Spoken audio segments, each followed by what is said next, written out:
Hello, I am the Ronin Pawn, and this is a little blurb I just wrote up about the Trans-Pacific Partnership, a free trade agreement that is trying to be pushed through the federal government before the end of the year. And if you want to know more about the TPP, Google it. You will find a lot. I'm just going to launch into my blurb here, and I hope that you get something out of it. As regards the TPP, I think my views sum up to generally, if you wouldn't wish it on your own child, don't doom someone else's child to it. Think about slavery from a slave owner's perspective. Free labor isn't cheap. You have to house your slaves, clothe them, provide them with food and clean water to keep them healthy and strong enough to work those 12-hour days, provide basic sanitation to keep people from getting sick. There are serious daily expenses to keeping a slave labor camp running. You know what the slave owner's costs add up to? About 65 cents per hour per man, aka Vietnam's minimum wage. What I see when I look at the TPP is sociopathic corporations whose only concern is larger profit margins by way of cheaper labor, by any means, shaking hands with slimy officials and politicians of foreign states whose only concern is making themselves richer at the expense of their own impoverished peoples. The officials and politicians are willing to bend over a table and throw a leg behind their neck to make the corporation happy in anticipation of big tax dollars and steady kickbacks. Whatever it takes to get them on the ground, including not enforcing human rights laws. Meanwhile, the corporation just doesn't care who has to die to make their little plastic doodad 2 cents cheaper per unit, because it's a corporation. Its very nature is to be a big lumbering business that only respects the bottom line.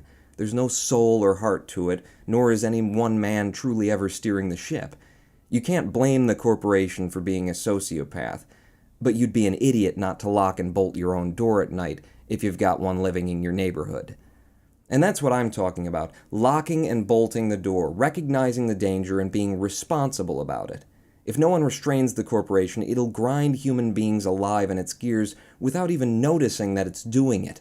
It will close down a factory in a town where 80% of the population has been working for it for 40 years, ship it all to a third world nation state where its new employees are paid just enough to afford to get to work the next day without dying of starvation in the interim, and it will never blink an eye while doing it.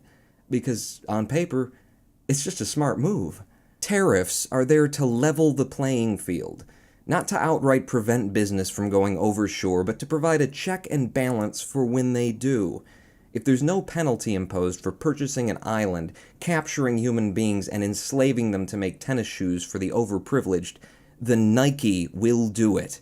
In fact, they are. That sentence essentially describes the actual situation in Malaysia. Enter the TPP. Not to check and balance these human rights violations, but to reward the practice with even less restriction and even lower import-export costs. Who in God's name would do such a thing? Well, who do you think? Someone without a heart or conscience who doesn't really care what they have to do in the name of higher profits. The sociopathic corporations. They've used their slave labor camps to make gobs and gobs of profits, then converted that good slave money into political capital. And now, they're buying a new rule book that will allow them to be more efficient at grinding human beings to dust while raking in yet more cash. Because what else did you think they would do? It's their nature. That's a corporation. The TPP is free trade in the sense that first-degree murder is free life.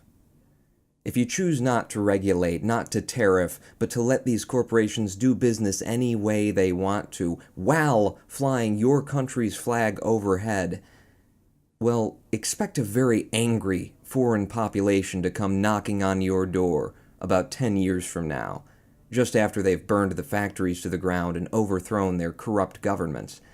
And be prepared to pay a price equal to the suffering they endured at the hands of those you could have, but chose not to restrain.